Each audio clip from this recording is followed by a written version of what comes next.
The two candidates for mayor took plenty of jabs at each other during the KOAT mayoral debate. And they both used a lot of numbers in their attacks. Tonight, Target 7 helps get you the facts on some of the claims made so you can better understand what was true and what wasn't. Yeah, that's right, Doug and Shelley. Crime, homelessness, and the city's policy on illegal immigration dominated the debate. And when it came to the facts, there was plenty for us to look at.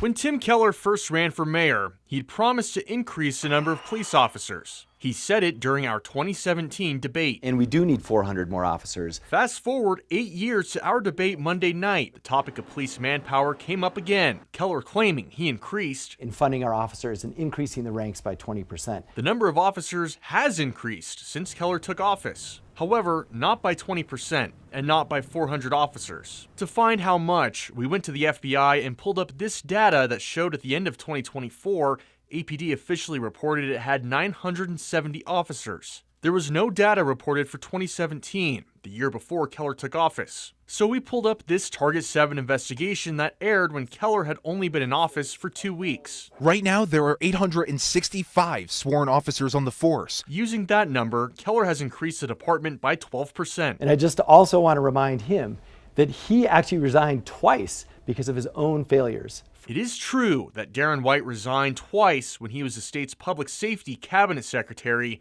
and the city's public safety director. The reasons why can be left up to interpretation. In 1999, White stepped down when Governor Gary Johnson announced that he was supporting the legalization of recreational marijuana, cocaine, heroin, and methamphetamine. In 2011, while at the city, White resigned amid allegations that he interfered with a crash investigation involving his wife. 2 independent investigations into the crash cleared White of any wrongdoing. Let's now take a look at some of White's attacks. Let me tell you another thing that we've recently learned. 50% of these people in the last PIT survey that was done, they're not even from Albuquerque. They're from outside of Albuquerque. White is very close. Just last week, the New Mexico Coalition to End Homeless published its annual point-in-time report that counts homeless. It shows the number of unhoused has doubled in recent years. They asked people who were unhoused if they were from Albuquerque. 47.9% said they were not from the Duke City. Last year, there was a man from Venezuela that strangled his girlfriend, and then he tried to kill her daughter. He was arrested and then released because of your policy. 1 month later, he committed murder. White is referring to this man, Adon Munoz. Jail records show he was born in Venezuela. According to this criminal complaint from August of 2024, he was charged with an open count of murder after police said he shot and killed someone in a dirt area on the West Mesa. At the time of his arrest, Munoz was wearing an ankle monitor. He was placed on that monitor after a judge ordered him to be released after he was booked on charges of strangling his wife and threatening to kill her son while he fired a gun in the air. Now, it's not clear how Keller or his policies could have prevented this. Target 7 told you how Keller removed ICE from the city's prisoner transport center when he first took office and how White wants them back in. White brought ICE in when he was public safety director and allowed them to access everyone who got arrested so they could place what's called detainers on them. Munoz would have been held if ICE requested a detainer. However, the jail does not honor those detainers anymore after Bernalillo County passed 2 ordinances in 2017 and 2019. The jail managed by the county and not the city.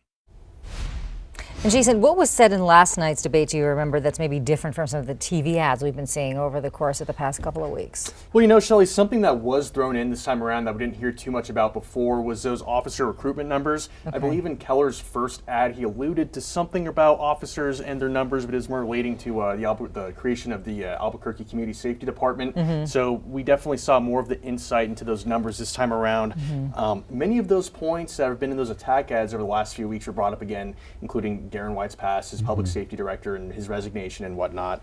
And also that 750 homicides number that White keeps bringing up that happened under Keller's administrations over the last 8 years.